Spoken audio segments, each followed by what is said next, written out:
Hey, everybody, I'm Jody-Vance, I'm George-Affleck. and we're going to take you deep in municipal politics because we're already in election season, a year out. Lots to talk about there. We got to talk about pipelines and provinces, Mhm. David-Eby battling with Danielle Smith. Where does Mark Carney come into this? And how about the First Nations? And also, of course, the rise in hate, rhetoric, weird things happening south of the border. Yes, we will talk all things Trump on this edition of UnSpun.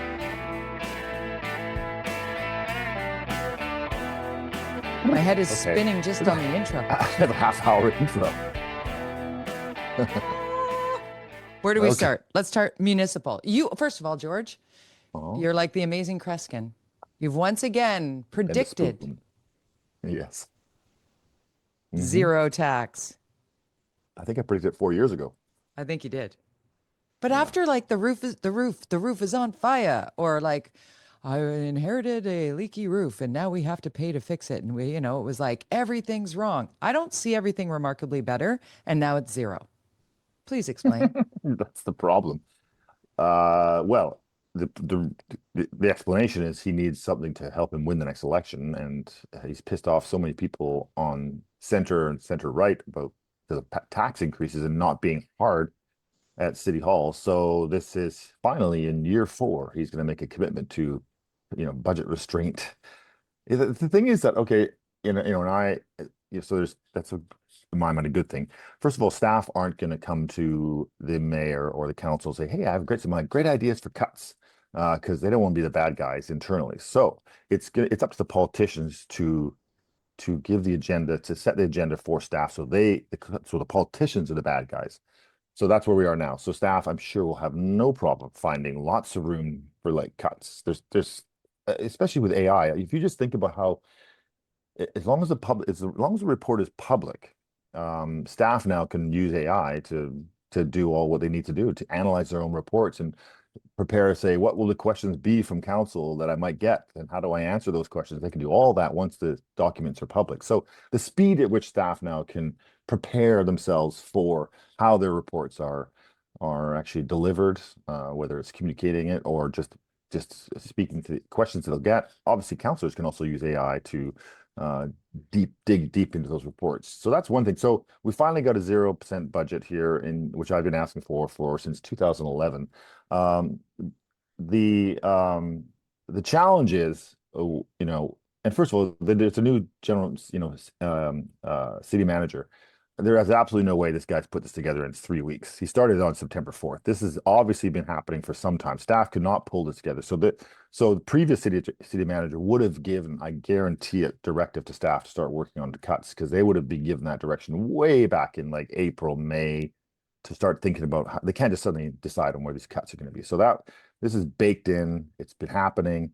This city manager will get all the credit. He gets to be the bad guy. Paul Mockery is gone, and the mayor can say, "Look how strong I am." Now the problem is doing it in the final year, which is what we talked about 4 years ago. But doing it in the first year and doing hard stuff in the first year, you then get to spend the next few years doing stuff that makes people happy. Now you've made Cookies, Yes, cookies, now cookies. you're doing something that makes some people happy. But when you look at an election campaign, generally people don't care about budgets. They really don't. It's not a turnkey thing. It's not something that makes people vote for you or No. against you. It really doesn't.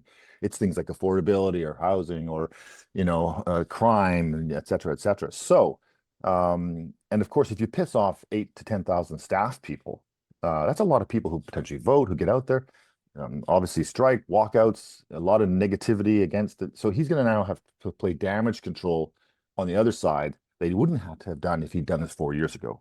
Mm. So it's totally backwards from a political point of view, and while he thinks and it might make it possible for him to win the next election, it certainly opens up the opportunity for somebody on the center left, Pete Fry, for example, who and where does Kareem stand on the political spectrum? I have no idea. But anybody who can galvanize the center and left to center can now potentially take out Ken Sim, because now, hey, look at this guy. He cut all 500 staff when times are tough. How dare you? This is terrible. Oh my God, we're losing all this department, that department, all these environmental, yada yada, whatever it is they're going to cut becomes an opportunity for the opposition and whoever's leading that opposition to leverage it and destroy Ken Sim and ABC. So as you said, like making the unpopular moves now and cutting people and cutting in areas that some will be furious about internally, on top Mhm. of already having internal turmoil within the caucus of his party that is now so splintered.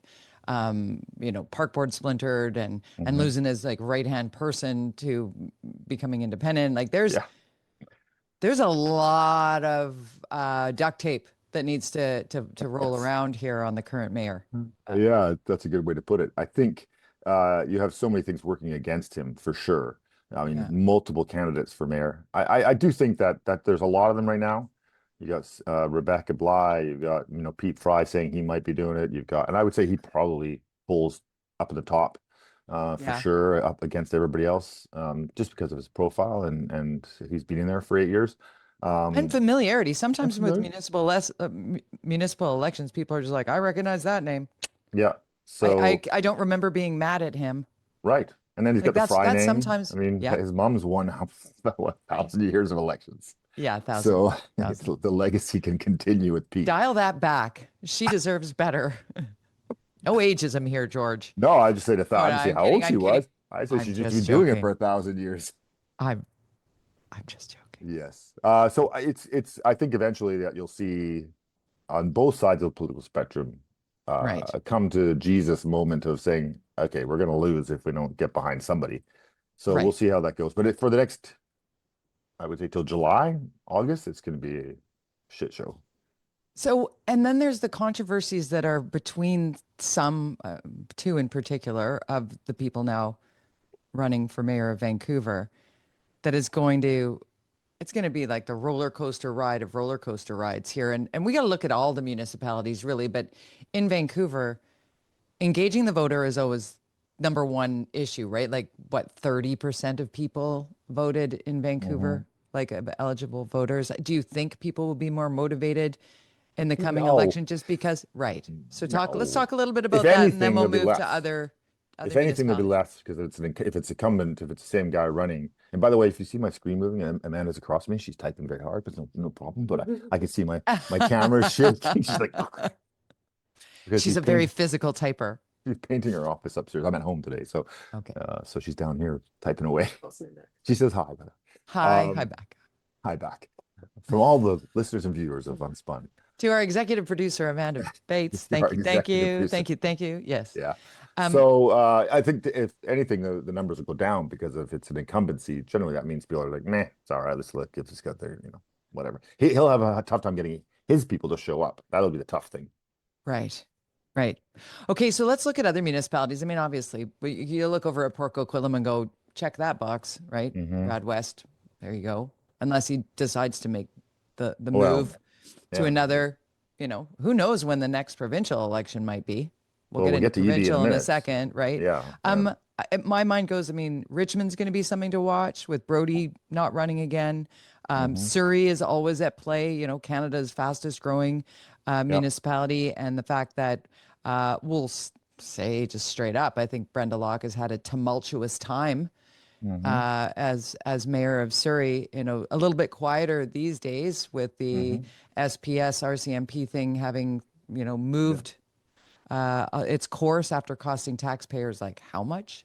It's Yeah. wild. It's wild to think that it could just all be forgotten in a year. Like who knows? Does she run Well, her again? Do you first think? budget with the police in it will be this one coming up. So we'll see what that number looks like it'll be 400 million. Who knows? 300 million Right. probably. Not 160, that's for sure. No. And then we got to think about like is crime down? What do the crime Hmm. numbers look like? And even when the crime numbers reflect one thing, it's how people feel that matters, right? We see that all the Yeah, time, right? 100%. I think that, Vancouver's been pushing this whole crime is down, crime is down. I don't know. I just feel like nobody reports anymore. Why bother? Like, if you got your car window smashed, would you bother calling the police? No. So, like, I walk down the street where I live here, and there's smashed windows all the time. There's, drugs all over the place. There's people like just lying in the streets. Do I call anybody? Does anybody call anybody anymore? Does anybody report this anymore? Who knows? No. Like, I don't think Do you so. see you live right in downtown Yaletown, right? Hmm. You're in the heart of the city. Yeah. Do you feel like we're not talking numbers and data here, but you as a citizen, a taxpayer, a discerning journalist, frankly. When you're looking around, do you feel it getting worse? Do you feel it getting a little bit better? Do you feel it staying the same? Like, It's the when, same. It's no different. I mean, we had the safe injection site move out of which was right across from the park. right. That took a class action lawsuit to happen. But did it help? Um, it has helped a little bit up by the park, but there are still people everywhere downtown. And so, if you live in other parts of the city, you may be insulated from this. But if you live in downtown or on the east side or in some pockets around the city, you see quite a lot of sad, terrible things. And of course, the downtown east side being the worst of it. But certainly Yaletown is by far the second worst area in the city to be in as far as crime and drugs, and it's pretty bad. And then Olympic Village is also pretty bad. You just get out of the basic village, anywhere around there, it's pretty rough.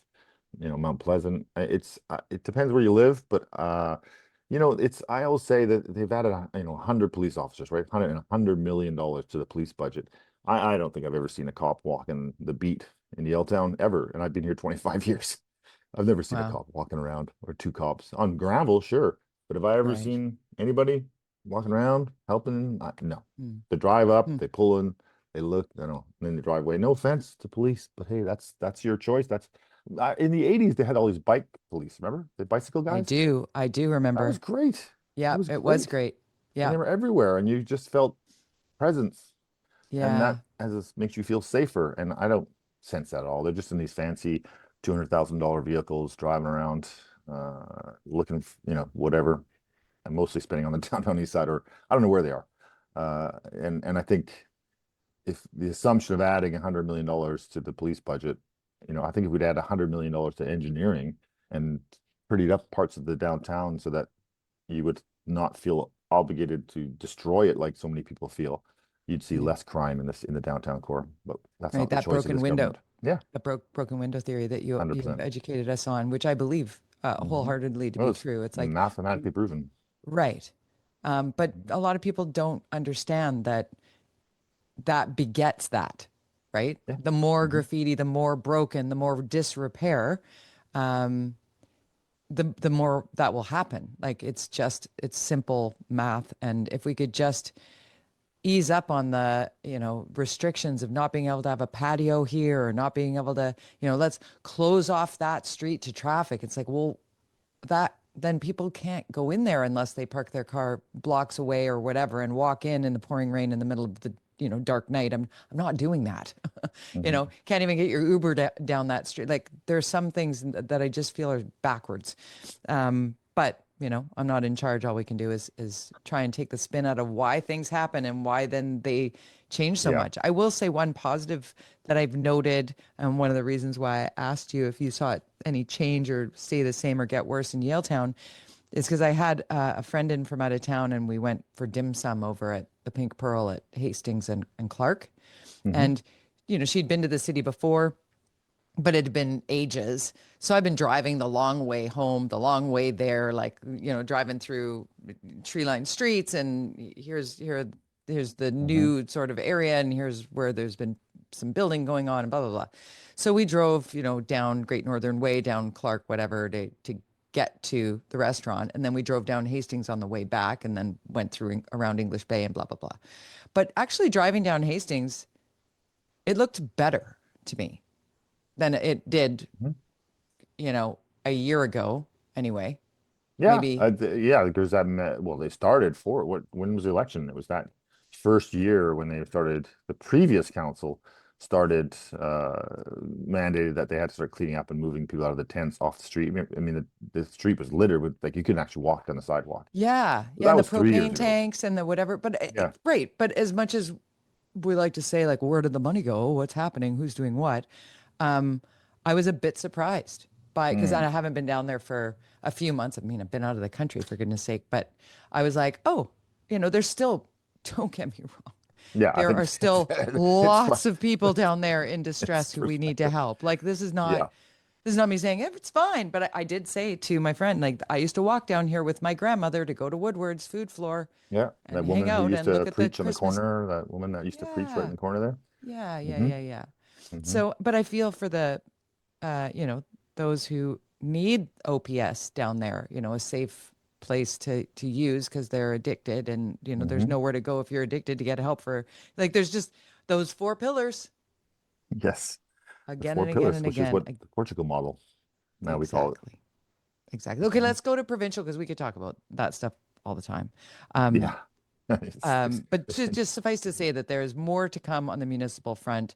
And so we'll keep our ear to the ground, and every Thursday we'll check in on the hyper local stuff as well. Of course, we're going to talk bigger things.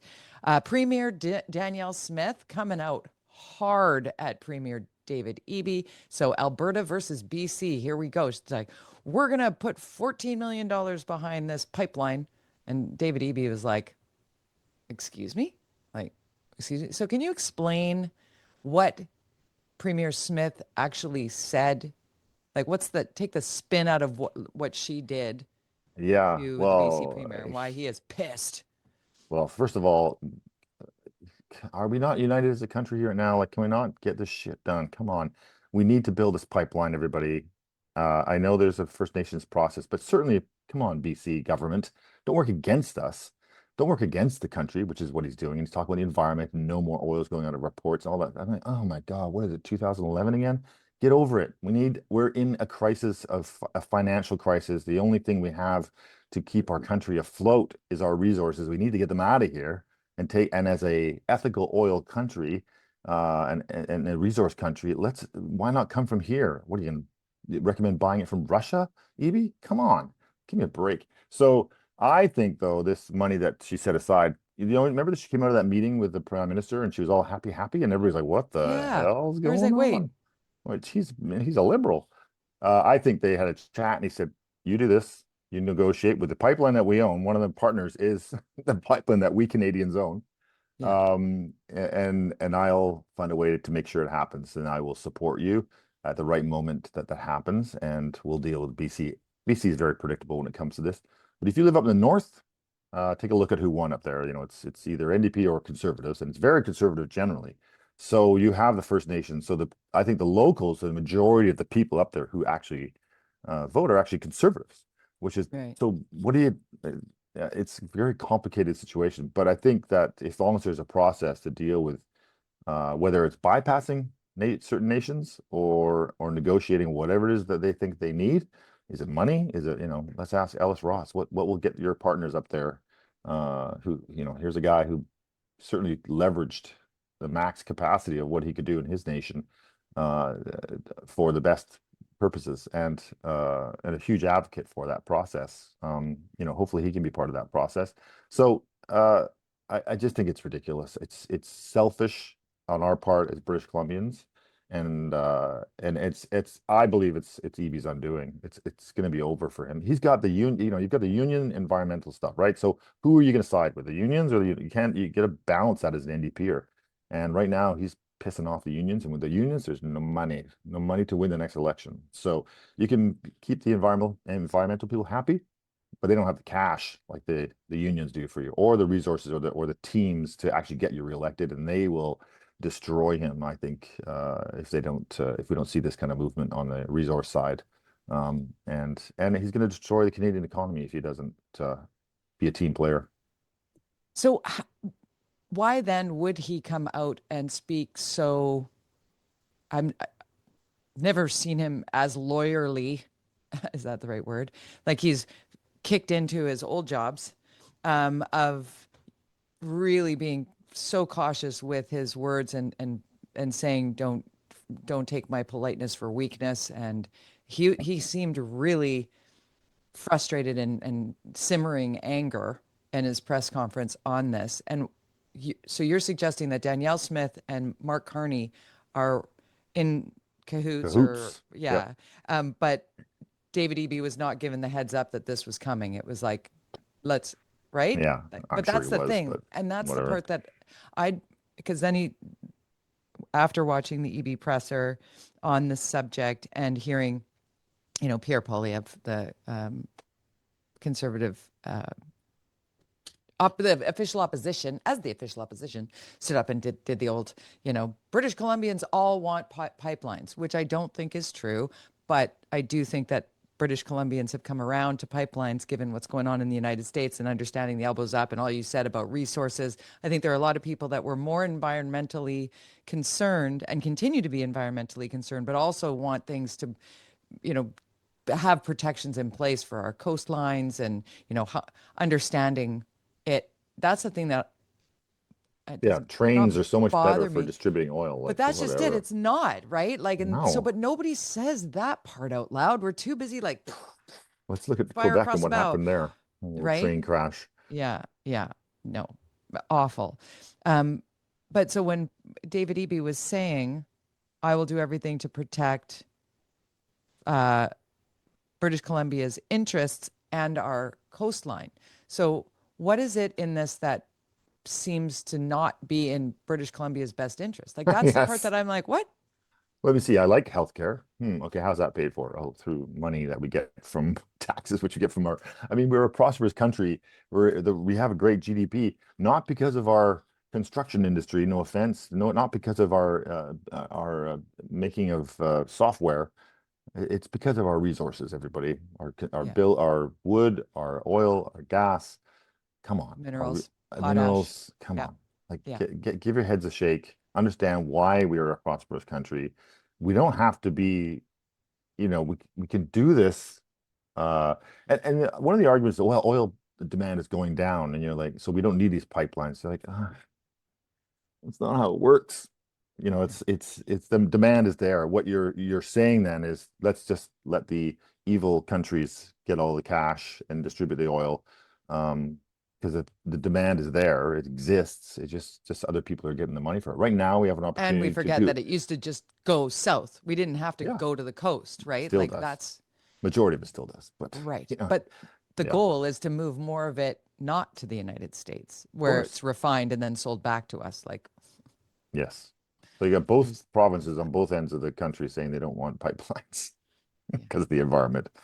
right. Eh, It's, I mean, and we all have the Exxon Valdez stuck in our head, and a lot has changed in how oil is shipped, oil and gas and what have you is shipped very differently because lessons were learned from the Sure. disasters.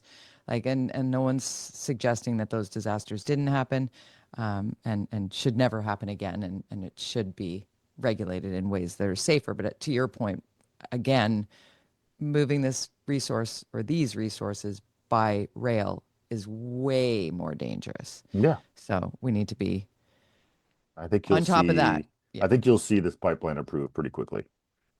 It'll be interesting to see what Um, happens with the First Nations. Like were some very vocal ones after Pierre Poilievre spoke. Uh, there was a story about the nations in BC being no.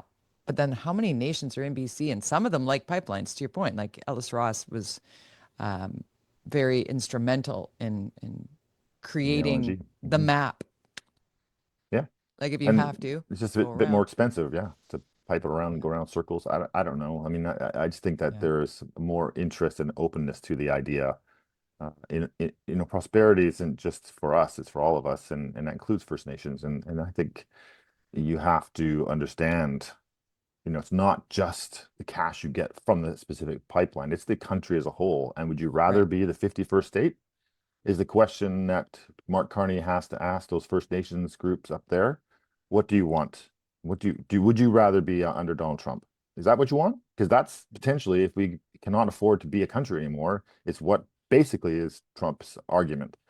And so how do we afford to be a country on our own and be independent and have the kind of country we love and that we are generous and we have work to do when it comes to reconciliation? Absolutely. For sure. All that stuff, especially in this conversation this week. But, you know, Yes. what's the alternative, everybody? This guy, Right. Trump's not going anywhere, probably for 10 years at this Don't rate. say that. Oh my gosh. Canada's got a AAA credit rating. The United States has a AA now because the government there is shut down. Were you surprised by this? That the 44 Dems wouldn't vote for the big, beautiful bill that would take, you know, healthcare away from 15 million of America's most vulnerable citizens and putting forward the massive lie that what the Democrats actually wanted was to give free health care to illegal aliens, which is not a thing, by the way. It's not a thing. Like, That's just spin. It's wild Not, to see the spin. Oh my yeah, gosh. not surprised. Obviously, uh, Democrats, made a gamble on how this process would work, but what I find so confusing and so weird and this just shows you how effective Trump can be, and we'll see over the next however long this happens, is how they manage to blame the Democrats for this. It's like I know. you It's control messaging though, you right? control all levels of government. Yeah. You're the one who shut it down. If you can't get your own party to vote, then that's on you, man. And And there's yet that people doesn't who seem to be what they're saying. there are people who I Like, think quite astutely have been pointing out that the US government has already been largely shut down, right? With the Doge and the number of employees that have been fired and the programs that have been cut. And like there's a lot of the when we talk about government shutdowns in the US, the last time, by the way, was in 2019 when Donald Trump yeah, was president. 30 days, 31 days. Yeah. And the fact remains that the most vulnerable people in the US and abroad, because the US has been very, generous and philanthropic on a global scale historically in taking care of people across the world, which is why they were a world leader. All of those things have already cut and gone. I worry about the security in the country and the rise in divisiveness and hate and just some of Right. the, And it's just like the the veterans aren't getting their checks, awful. seniors won't be getting their checks. No, right? And so it's devastating, but it's the political world they built there. I think that I do know that I don't know how it works down there as far as how much they save. Obviously they still have to write the checks when they come back, but I know that when there's strikes in local government here, it's a significant savings. Like Right. just because there's a whole bunch of other things that aren't happening, so you're saving, lots of money every day by just shutting down. We didn't even So, talk about the BCGEU. Geez, speaking of strikes, oh we'll bring it yeah, back I local. went I went to my local And the liquor post store. The shelves office. are empty. The shelves are Yeah. empty. Oh, the Yeah. shelves are bare. I didn't realize that Molson is independent of BCGEU distribution sites, so you'll still be able to get your Molson Canadian. Not if they can't distribute it though, because they won't let them out They of the go distribution. direct. Oh, do they to the Yeah, liquor they stores? to the restaurants and stuff. Oh, to the restaurants. Yeah, I Yeah, think the yeah. restaurants they'll be able to get it from the wineries. It'll be the And we hard were alcohol talking then. about the restaurants getting so like just beaten up again. They're just I feel so Yeah. bad. I feel so bad for the restaurants. Anyway, can we just end on one uh solemn note? I wouldn't say sad because a life very well lived. Somebody I had the honor of interviewing was Dr. Jane Goodall. She Oh passed yes. away this week at the Mm. age of 91, doing what she, and speaking of environmental concerns and worries and nature and animals. And boy, Dr. Jane Goodall, man, what I know a, she's always been there. She's a big part of certainly if you're our age group, that yeah, always been there, right? The yeah, first of what, that sort of generation they were like movie star environmental science yeah. people. Because she studied the chimpanzees. She was the first Mhm. to go into that place where she was accepted by animals. It was really cool. So if you don't know the story behind Dr. Jane Goodall, do yourself a favor and swim around a little bit in some of her early works and why she has been doing what she's doing. I just wanted to mention this on here Yeah. because I'm a huge fan, and it was the last interview I did off-site. I did it at the hotel, the Sylvia Hotel. The last interview I did before getting laid off at Breakfast Television. So, Wow. yeah, Interesting. yeah, Do you and you have it? just, Do you have it? I do, yeah, Mm. yeah, Can you use it? probably not, but I have a picture of me sitting with her and interviewing her. So she was Interesting. lovely, and it was a very dark room because she had very sensitive eyes. She had beautiful Huh. light green eyes, and she said, "I'm sorry, I can't manage the light for too long because it hurts my eyes." I said, Yeah. "Listen, I will sit in the dark with you." She was amazing. She was gentle, That's gentle soul, and cool. she was very kind. Yeah. So rest well, Dr. Jane Goodall, and hard pivot to continue watching Unspun podcast. Yes. Like and subscribe. And you can follow us on social media. You can Et find cetera, us et on, cetera. yeah. Yes. George_Affleck That's and Jody-Vance. correct, sir. Find us, Peace out. follow us, share Follow us, us. yada, yada, Thursdays. yada. Tell your friends. We're here every week. Bye. See you, Julie. See you guys.